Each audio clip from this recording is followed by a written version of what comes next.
পবিত্র মাহে রমজান উপলক্ষে বিএনপির ভারপ্রাপ্ত চেয়ারম্যান তারেক রহমানের পক্ষ হতে মিরপুর ১ নম্বর সাজ্জাদুল মিরাজের ব্যক্তিগত অফিসের সামনে কয়েকশত সাধারণ অসহায় গরিব ও দুস্থদের মাঝে ইফতার সামগ্রী বিতরণ করা হয়েছে। ঢাকা মহানগর উত্তর যুবদলের সদস্য সচিব সাজ্জাদুল মিরাজ এই ইফতার সামগ্রী বিতরণ করেন। তিনি বলেন, এই আয়োজন পুরো রমজান মাসব্যাপী চলবে।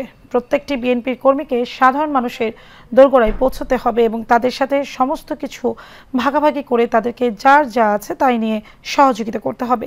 বিএনপির পক্ষ থেকে প্রতিটি নেতা কর্মীদেরকে এভাবেই আদেশ দেওয়া হয়েছে।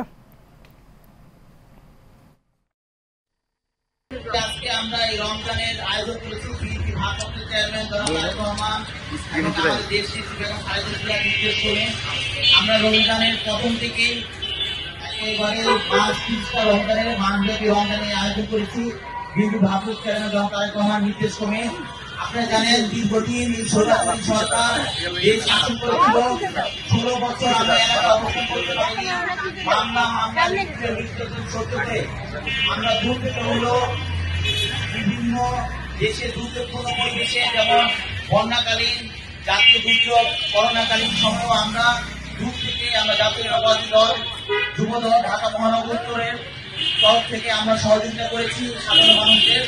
এবং এবারও আমরা এলাকা অবস্থান করছি এবং আপনাদেরকে নিয়ে বিএনপি ভারপ্রাপ্ত চেয়ারম্যান জনাব তারেক রহমানের নির্দেশে আপনাদেরকে সাথে নিয়ে ইফতারের আয়োজন করছি, যেটা আমাদের রমজানে পুরো মাসব্যাপী চলবে। একেবারে 30টা রমজান ব্যাপী এই আজকে আমাদের এখানে 30টা রোজা এই মাসব্যাপী আমাদের এই রমজান উপলক্ষে আমরা এই আয়োজন করেছি। আপনারা আমাদের বিএনপি ভারপ্রাপ্ত চেয়ারম্যান জনাব তারেক রহমানের জন্য দোয়া করবেন এবং আমাদের দেশ বেগম খালেদা জিয়া অসুস্থ আছেন, ওনার জন্য দোয়া করবেন এবং এই দলের যে প্রতিষ্ঠাতা চেয়ারম্যান শহীদ রাষ্ট্রপতি জিয়াউর রহমান, ওনার জন্য দোয়া করবেন এবং আমাদের আরাফাত রহমান কোকো, উনি ইন্তেকাল করেছেন, ওনার জন্য দোয়া করবেন। এবং আমাদের এই জুলাই আগস্টে সহ দীর্ঘদিন 16 বছর আন্দোলন সংগ্রাম করতে গিয়ে বিভিন্ন নির্যাতন সহ্য করে যেসব ভাইরা পঙ্গুত্ব বরণ করেছেন এবং ইন্তেকাল করেছেন, হত্যা হয়েছেন, গুম হয়েছেন, খুন হয়েছেন, তাদের আত্মার মাগফিরাত কামনা করার জন্য আপনাদের সবার কাছে দোয়া কামনা করছি। এবং যারা পঙ্গুত্ব বরণ করেছেন তাদের জন্য দোয়া করবেন এবং তাদের সুস্থ হয়ে যায়।